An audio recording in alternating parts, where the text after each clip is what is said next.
Thank you for joining us on today's show.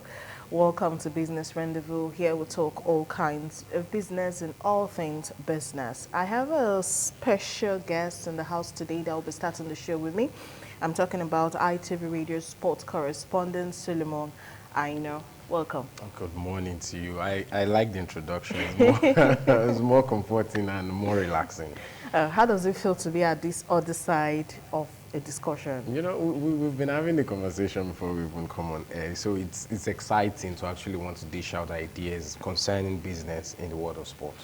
Wonderful. So we're going to be talking about the sports industry opportunities for Nigerian entrepreneurs.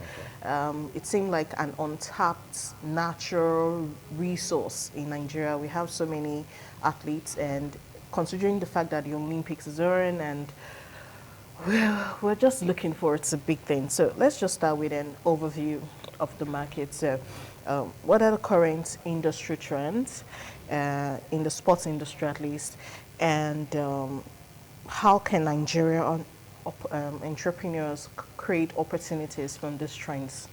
Okay, looking at sports generally, you'd know that it's booming.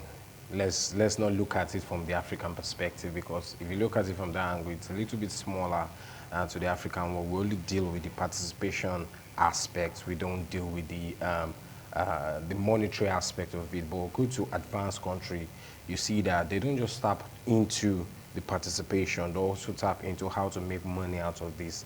And you know, this normal idea of the more you put money into something, the more the tendency of you gaining something out of it. Because when you hear the figures these people put into sporting activities in their country, you definitely know that they're expecting something huge out of those sporting events. Well, coming back to Africa, I think for now, there's a little bit of putting in effort into sporting activity generally. We're talking from football to basketball to table tennis to lawn tennis to athletics and the rest of them. They're trying to see how as much as possible people that can invest in it and also make gains out of it. I'm just talking about how entrepreneurs can actually make gains out of it, going straight into what we see in Europe and also in Asia country right now.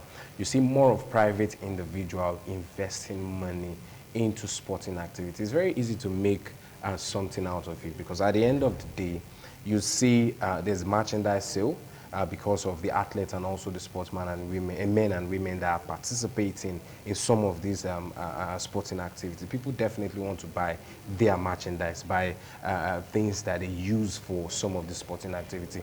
Generally generate sales and fund for private individual putting money into sporting activities. So it doesn't stop. That's why you have time to time, there are different sporting activities that keep coming up. 1 minute you're seeing a World Cup coming up for different age grade. The next minute you're seeing the Olympic coming up. So it's a whole lot of activities and a whole lot of action coming in back to back, so that people that are putting their money into it can definitely make gains out of it. But it's a long time goal. I think that's where Africans and Nigerians don't like venturing into funding sports, because most people just want to do a business today and you're getting returns. Your gains tomorrow. Exactly. So these people have to like watch for over time. We watch the business grow, watch it strive, watch it, watch mistakes happen, correct those mistakes, and definitely make gains. For instance, let's say player sales from different clubs. You're buying a player that is worth about £1 million. That's for Europe, for let's say British football team. And after playing for about 5 years, you've treated this player during injury. You've paid these players thousands of pounds as salary over the years, and you don't expect him or the player being sold of almost the same rate that you bought the player. You're selling the player for about 50 to 60 million pounds. So you see, there is a long-term goal there. And we're talking about 5 to 6 years on the line. You have to train this player, you have to keep this player fit, you have to keep him fed. You have to pay him before you can actually pay out and sell out this player for higher rate. So it's a business that is booming right now, but on the African scene is a little bit quiet, because I think Africans are a little bit skeptical about the gains that comes out of sports. Interesting. So now, but what are let's talk about grassroots development. Okay. How important is grassroots sports development in Nigeria, and what entrepreneurial avenues does it actually open up? Well, grassroots sports in Nigeria, let's, as a case study, you're looking at people putting in huge amounts of money to make sure it comes to life.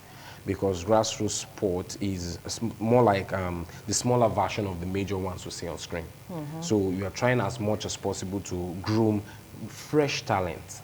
And some countries in this world, I think we know of that their major source of public or worldwide recognition is out of sports, where they export players, let me put it that way. They groom fresh talent and export them to other parts of the world. We've seen Brazil over time, we've seen Chinese over time, the China athletes and also players over time, they've been groomed and put out to the world.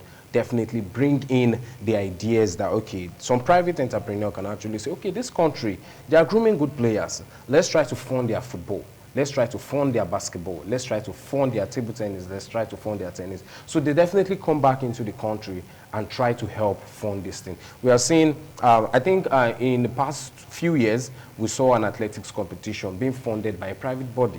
Because they know that, yes, Nigerians have these athletes right here. You're talking about sprinter, long distance runner, long jumpers, and also high jumpers. So once they know that at grassroots level, you can get those athletes, you can get those players. Sports can actually be very lucrative for most of the entrepreneurs out there. They definitely want to put their money into it, knowing that on the long run, they'll make something out of it. But when you see that at the grassroots level, it's very poor and porous, and you see that, okay, you can't get good competition put together for people that are willing and people that also have the talent to participate in some of those things, we start having problem in investing in sports. People don't want to put their money in something that they are not sure of. Yeah. You understand? They just want to make sure that, okay, we're certain that in the next 6-7 years, this thing is going to get better. In the next 10 years, we are going to get a whole lot of money from this particular player, from this particular athlete. They will definitely groom the player. They will, from the grassroots level. Some of them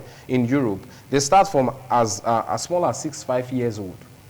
Beautiful. You know, they put in trainings, put in energy, try to make sure that they are okay, because they know that this person will get older. This person will become talented in whatever they do. And definitely, it's going to bring something back to whoever is investing in it. Beautiful. Okay, now we know they do a whole lot of branding in sports. I've seen jerseys, I've seen morgues, you know, a whole lot of it. Do you think Nigeria, we have the capability to get into the branding business? Peradventure, we begin to focus our gaze on really making sports a big thing. Can we handle it? And moreover, what role does branding play in sports? Well, over there they call it merchandise sale. You know, they have shops for it. They have stores for it. Each club have. When new players are arriving at the club, they make different jerseys for that player. Automatically, it's a plus for whoever brand is sponsoring their jerseys. And they make sure it's so flexible that everybody can partake in it. If you can't pay for the front jersey, you can pay for the back or for the shoulders. It's all flexible for anybody trying to invest in it. The idea is, okay, we are giving you an all-right advertisement. Everybody knows that this brand is affiliated to this club or this player. Wherever you go, whatever that player wants to do, they know this brand is also there. This brand is enjoying from it. So if you bring it down to Nigeria, if the private sector or probably entrepreneurs, people that are coming up bit by bit, we've seen it on the local scene, even down to some personal ones that I know of. You see some of them really want to invest in it because they know that wherever you go, putting on some of those kits, putting on some of those merchandise from that particular club, their brand name is on it, is well known. So it's just like a 50-50 thing. Those entrepreneurs, those investing are gaining in the sense of popularity. Everybody knows this athlete and this team with this particular brand. And also the athlete on their own side, they are gaining because you definitely pay for such deal. Let me put it that way. So if African entrepreneur and also Nigerian generally can key into some of those areas, we'll see stadiums that are filled up. Because you won't want to have your brand on a particular club's jersey and you won't suggest a way for people to come and watch that club play football. Because you definitely know that once they are there, they will remember that, okay, this jersey that I wore this other day is being sponsored by this. So all of them already know the name, they know the brand name. They will even be more curious and try to like, okay, I'm seeing this brand on this jersey every time. Let me try to know what this brand is about. They check it online and probably key into whatever business that particular person sponsoring is doing. So it's a whole lot of, it's a big space when you talk about sport generally. Right now we are seeing the Paris Olympics game. Yeah. You know, a whole lot of brands are diving into it. But at the same time, they have to keep it on a minimal. If not, it will just be flooded with brands and sponsors. Because they know the importance. They know all eyes in the world of sport right now is on it. And the way the calendar for sporting world is being set, events happen in a sequence. After this is over, a fresh one starts. We all know that European season is starting almost immediately after the Olympics game. We also know that the African leagues are starting immediately after the Olympics game. So attention will be shifting from one place to the other. Immediately after we are done with that, by December, January, we are starting with the African Cup of Nations again. So attention is going back to the African Cup of Nations. Before you know, we are done with that, we are with the Club World Cup again. Attention is also going back there again. So all those pockets of events that is coming up time to time, they are trying to harness the potential of them making new clients and also gaining more ground when it comes to the space of them making money out of their own business. So sports is a very big space whereby most entrepreneurs don't want to miss. In Europe, but in Africa, there's this fear that they have that, okay, what if I put my money into this and it doesn't come out as quick as I want or as much as I want? So if they can eliminate that kind of idea towards sponsoring some of the sporting events, I think in the nearest future, Nigeria and Africa generally will go very far. Because something happened recently, I think earlier this year, we had the African Football League, a combination of all the big team in African football clubs in different countries come together and try to play more like a united league. They actually didn't go with it in Europe because they felt it was a way going away from creating a kind of league that is superior to the UEFA Champions League. So they didn't go with it. But in Africa, we did went with it.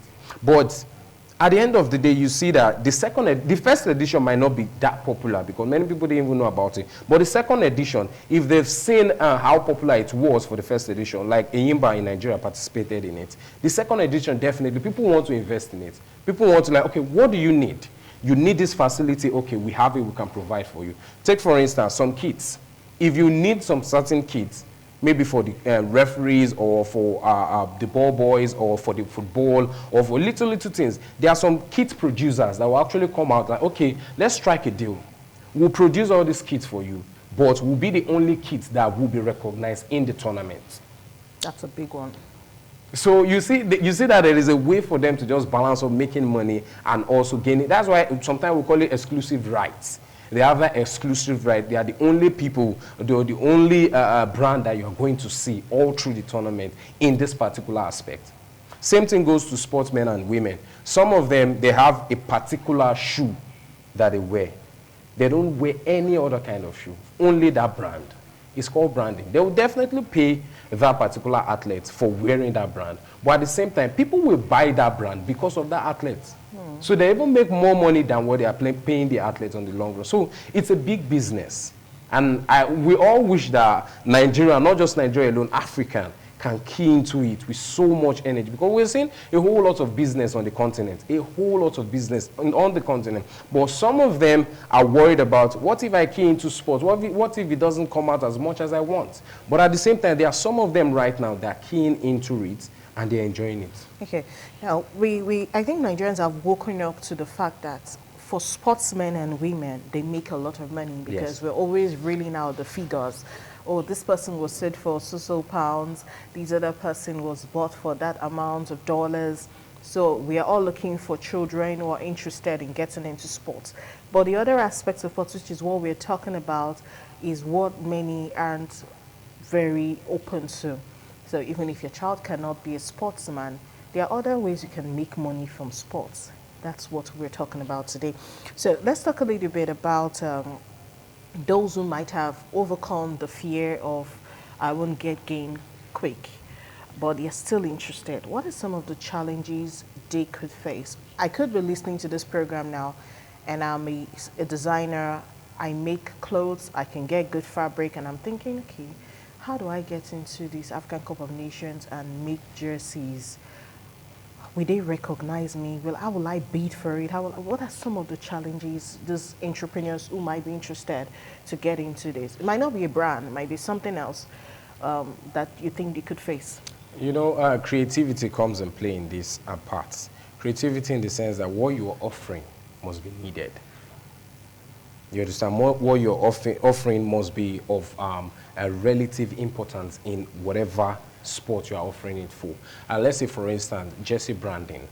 There's always a competition there. This brand wants to sponsor the jerseys for this competition only. But at the same time, you're trying to see another brand trying to more like an ISB, that kind of thing. You're seeing another brand trying to come into the old place, say, okay, no, we can produce a better jersey. It deals with quality also. Whatever you're doing, it should be of good quality. Because when you're bringing it into the sports scene, you're putting it in a space whereby criticism can't be far away from it. People will criticize that product. Why are they using this product when you can get a better one? And if it's not of good standard, they will definitely compare. They will definitely say, why not go for this one that is of good standard than this other one? You know, for instance now, let's say someone wants to sponsor the footwear for athletes in a particular event. Let's use the Olympic, for instance, now. And you have about 5 different brands that are coming into for this particular one. They'll definitely look out for the one that is not too expensive, but of good quality for the country. And also they will look for the one that can produce large quantity in a short period of time.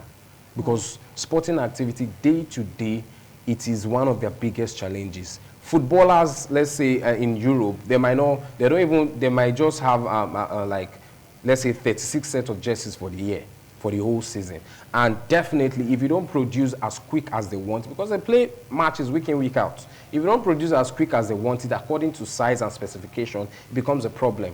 So that should be one of the major challenges they face. Quality of what they produce. If what you're producing is of good quality, definitely people will key into it. And secondly, again, one very important part of it is the financial constraint that it might put on the side of the people that want to key into that particular business for their sporting activity. You know, in recent time, prices for tickets in some of the European matches went high a little bit, and some fans were complaining.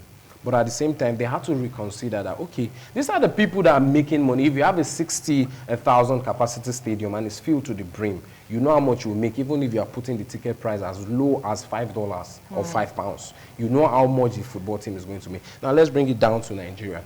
The last time that we had the stadium filled for any match in Nigerian Professional Football League, it was this season between Enyimba and Rangers.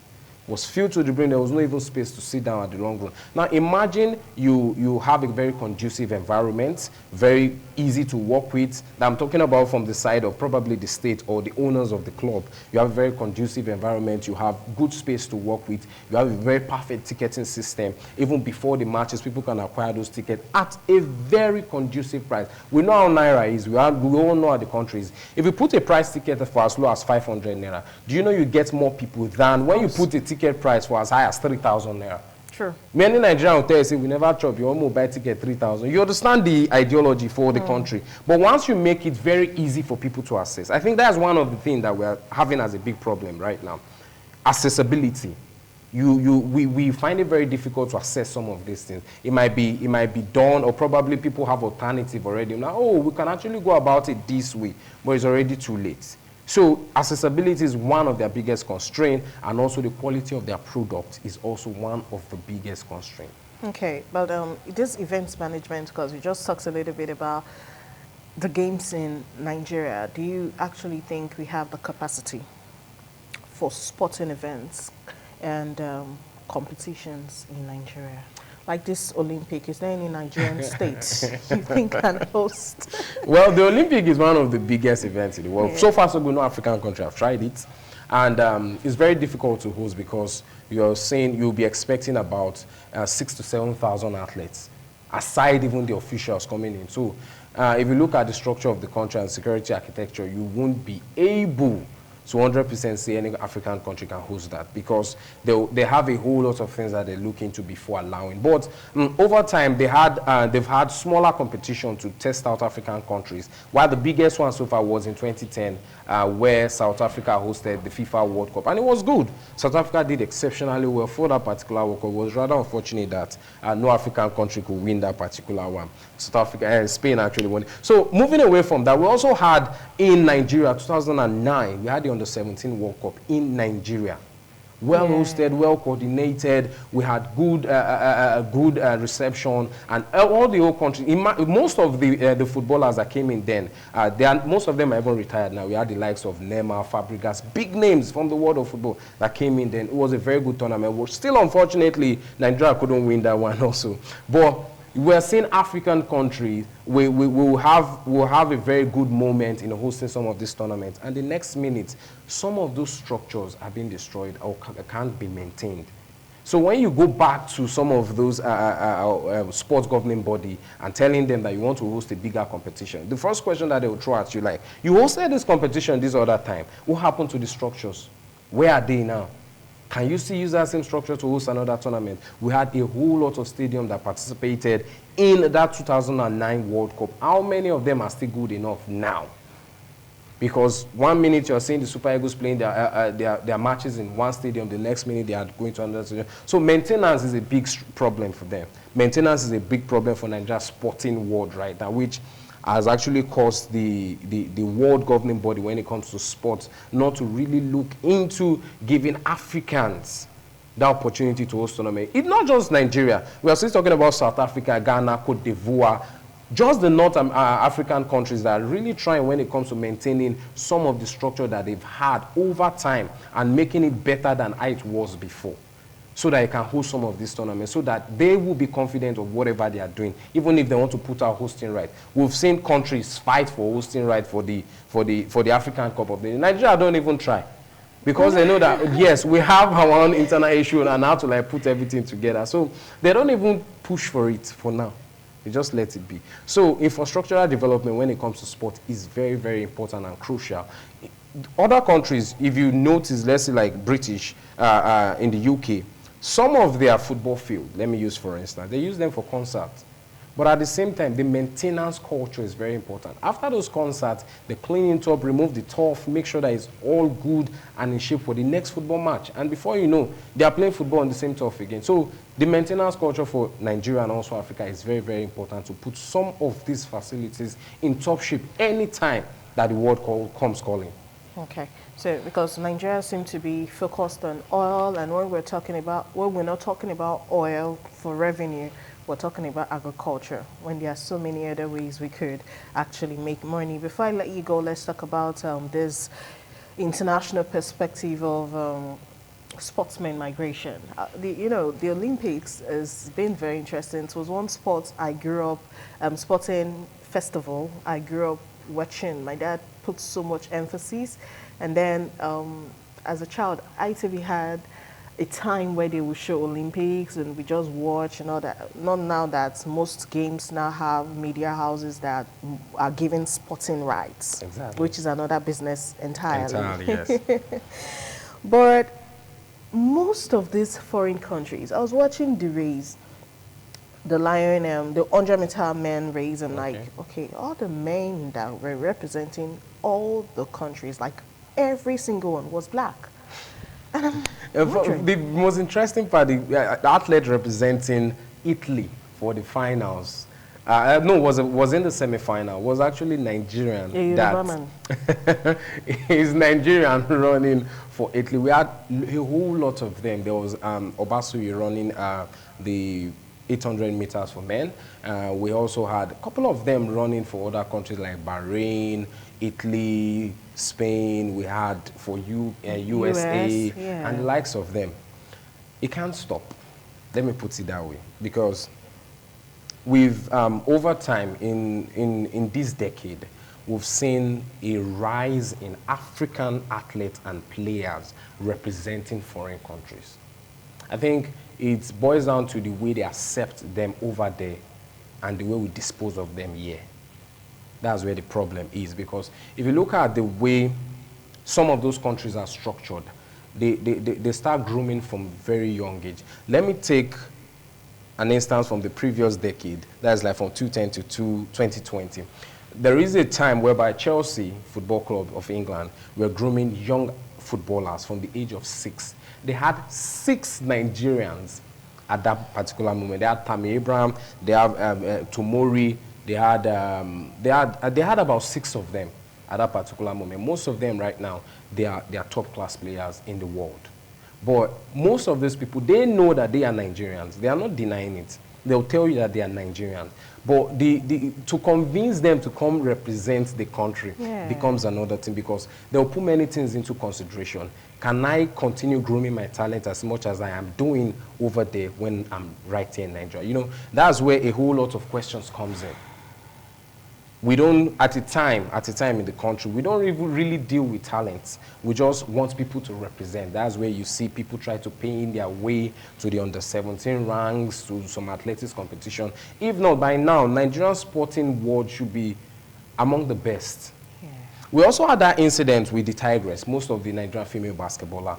We are seeing them playing against the USA today in the quarterfinal. Big moments for Nigeria. We're expecting major things to happen today. But look at the list of the players representing the Tigress. We have only 1 player playing right here in Nigeria. The rest of them are foreign-based. In fact, the highest scoring player there is Nikalu right now. She had to drop from the squad, from the Tigress squad, 3 years ago after the Olympic, citing examples of misappropriation with the players and also not properly catering for the welfare of the players. She didn't just want to come out playing like this. What the Nigerian Basketball Federation is doing to the players is actually on the negative side. She just walked away from it. But after a whole lot of conviction and trying to like, okay, please just come back to the side, and having a coach that wasn't groomed in Nigeria. Rene Wakama was groomed in the United States of America. All true. She even played her basketball there. So the ideology changed. Now imagine now we're having issue with the Super Eagles trying to bring in a Nigerian-based coach. But we had problem all through. Now we had a foreign coach, no problem. Because there's something, there are things that you can't even tell a foreign man that is not going to answer you. And there are things you will tell a Nigerian man, he will be scared and he have to do it. You understand? So there's this, I won't call it corruption, but there's this misconception among athletes and also players representing the country, because they don't want to represent, and at the end of the day, they won't be appreciated for their efforts. It's very painful when you try to do something positive for your country and the country itself are not recognizing it. So we have a whole lot of stories like that, even down to other African countries. It's not just Nigeria. We had a story with Kylian Mbappe, the French national team captain with Cameroon. Long story. We even have a more dramatic one. The president, the former president of Liberia, George Weah, his son plays for the United States of America. Why can't his son come and play for Liberia? Big questions. But they have their reasons. They have their reasons, totally. Interesting. Well, the sporting industry is actually filled with a whole lot of opportunities, and I think Nigerians need to open their mind. You have to be very open-minded that there's a lot of monies to be made that is not just about having your child or your relative play for a club. There are other aspects of sports, and there's so much money to be made. I just imagining having the World Cup hosted in Abuja and the hotels in Abuja, the kind of money they are going to make. Man, the word I will use is not television allowed. So it's just going to be a whole lot of money. But there's so much money to be made in the world of sports. I think I'm going to bring you back here next week for part 2. No problem, I'm always Maybe we'll talk ready. about the Olympics particularly. Okay. All right.